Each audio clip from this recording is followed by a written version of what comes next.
Hey, welcome back. Remember to drop a like to feed this fluffy like eating chinchilla.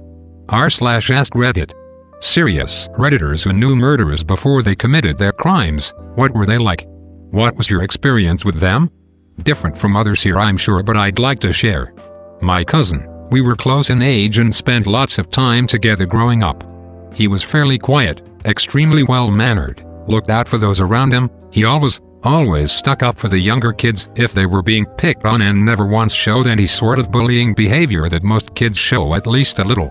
He was the kind of kid that a lot of people expected to do good things as an adult. He did not disappoint. He did well in college, had a good career on Wall Street for a few years before he couldn't take the fucked up nature of it and moved back home with the intention of having a little farm and becoming a teacher. My aunt raised a great kid. I guess it turned out there was a reason he was quiet-natured and always looked out for the kids around him. His sister's husband had sexually molested him for many years growing up, as well as his nephew that he was always super protective of. Hopefully there weren't more. After he moved back home, I guess it started getting to him. He was also afraid his abuser wasn't finished. He suspected the piece of shit would do it again and went to the police. They didn't have enough evidence, and the victim was a fairly well-respected member of the community, so their hands were tied a bit. One night he decided he was going to sneak into his house to copy the hard drive of Kitty Diggler's computer, which he had prior knowledge contained a lot of fucked up shit on it. Turns out there was more than he thought. There was child porn he had seen earlier, as well as a folder with pictures of neighborhood schoolgirls who walked by his house on their way to and from school, categorized by their physical features. In the process of trying to collect evidence, his abuser came upon him. My cousin, for better or worse, came packing, and in the ensuing scuffle did this world a service and blew him away. He's going to sit for probably 10 years. He's helping other inmates further their education, and overall I hear is doing as good as one could expect in his situation. He has been well received by both inmates and guards. Cousin, society failed you as a child and as an adult. What you did was right, but I understand that vigilantism can be a slippery slope, and I suppose the outcome is about what is to be expected. You did this world a huge favor, and I look up to you now as I did when I was a child. I hope to be the first to buy you a beer and a fine shot of scotch when you get out. I can't fix your childhood, and I can't take you away from your current situation. Keep doing good in there, and if I'm lucky, I'll have that little farm set up for you when you get out, and we can grow all together. Mine all started when I let a strange girl use my cell phone late at night at the train station to call someone to pick her up. The someone who picked her up liked the way I looked and started texting and calling me. He seemed nice enough. It's a small town. So I said yes to a date. The date then ended up just hanging out at his house, where he showed my photos of his newborn baby and asked if I wanted to be its new mother. I bailed as fast as I possibly could. The next 3 months were filled with him following me on my walk home from work, sitting out front of my workplace or house, getting into taxis with me, making me have to end the trips in public locations to get a new taxi. I ended up calling the police, and that's the last I heard of him. A year later he was sentenced to life for rape and murder of a tourist while being high. Had a good friend that shot his mother 7 times, threw her body on a pile of branches and set it on fire.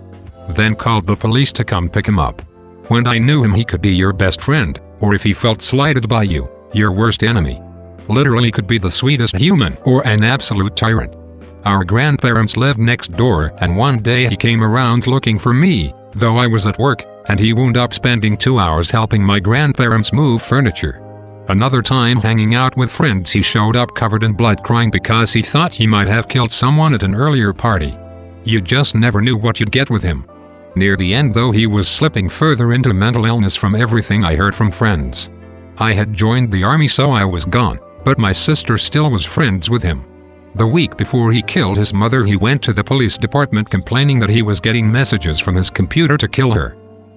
I confused a major point. When he went to police, he complained that his mother was trying to poison him. He did believe that he was receiving messages from his computer to kill her, but I can't say if he told police that initially. This happened 12 years ago, so my memory was off. Either way, he was found not guilty by reason of insanity and committed suicide while still in a mental institution last year. I know Michelle Hillenfeld from this case.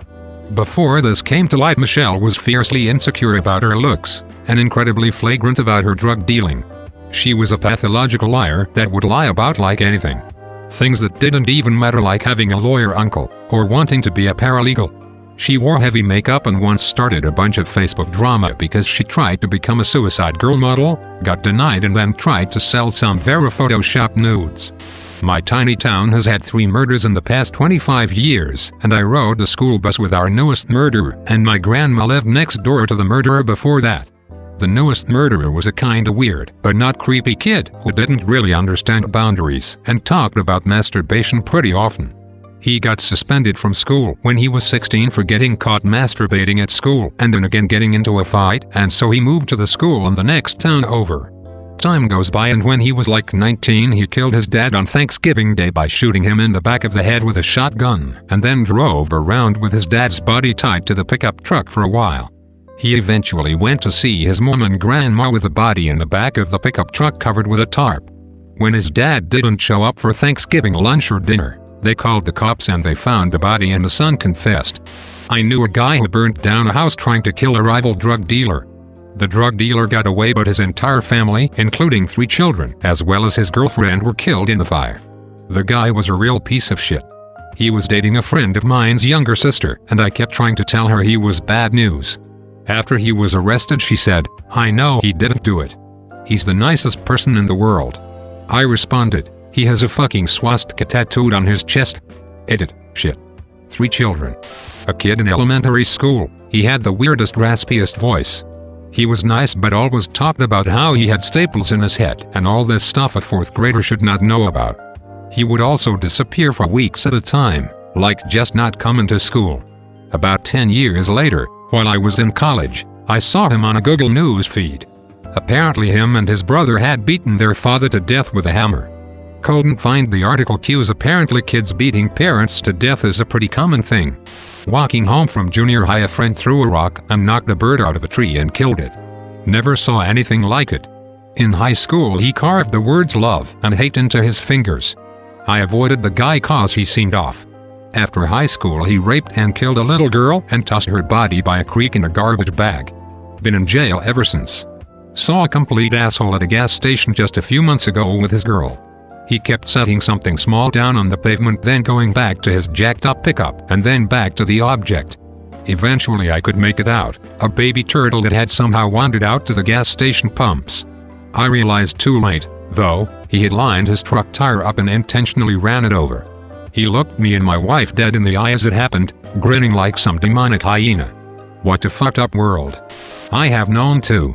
One was my dad's close friend. I always liked him. He was a very kind man and always the first to help someone in need. He was also always a very strange dude. One day he shot someone to death he didn't like and covered up the crime for years. The second one was my brother's ex-boyfriend. They had an extremely violent and vindictive relationship. After they split, the ex found someone new to abuse and ended up stabbing him. Lawrence Lovett, who killed Eve Carson, the student body president of Oak Chapel Hill at the time, bullied me in elementary school. He was an ass. He was intimidating and cruel, and somehow the teacher liked him, so he got away with it. How the hell would someone like him? The teacher was probably scared.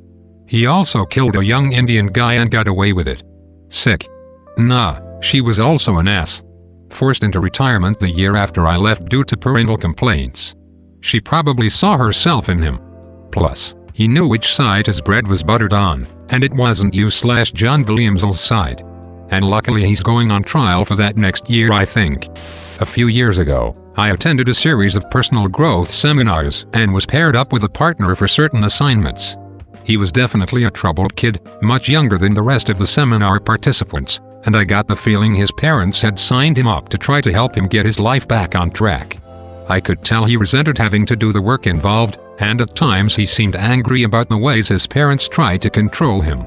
A few months ago, he attacked his parents and brother in a brutally violent way. His mom died. The others survived. I'd like to say it came as a complete surprise, but it really didn't. Guy that used to work with me shot a dude over drugs. He seemed like a nice kid. He was 19-ish, I was 27, who was a little ghetto, but whatever. He was polite to all his co-workers and the customers. He also happened to live a few apartment buildings over from me, so sometimes I'd drive him to and from work. One night I got off really late, 2-3 am, and he was outside my building and I remember he said, "Oh, there go Maurizel, she cool." Don't fuck with her, to whoever else was outside with him. I never got harassed outside my building after that. There was a shooting a few blocks over and I just had this gut feeling it was him.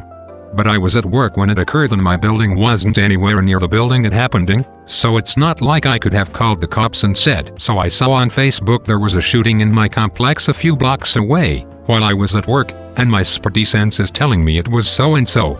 But it was. A shame too, because he was really one of the better hoodlums I lived around. I'm not saying he doesn't deserve what he got, or that he was justified in his actions, but he could have done better with his life. TL. Dr. Mentor/friend/former Bible school teacher invited me to her house one summer. Met her husband. Got bad vibes.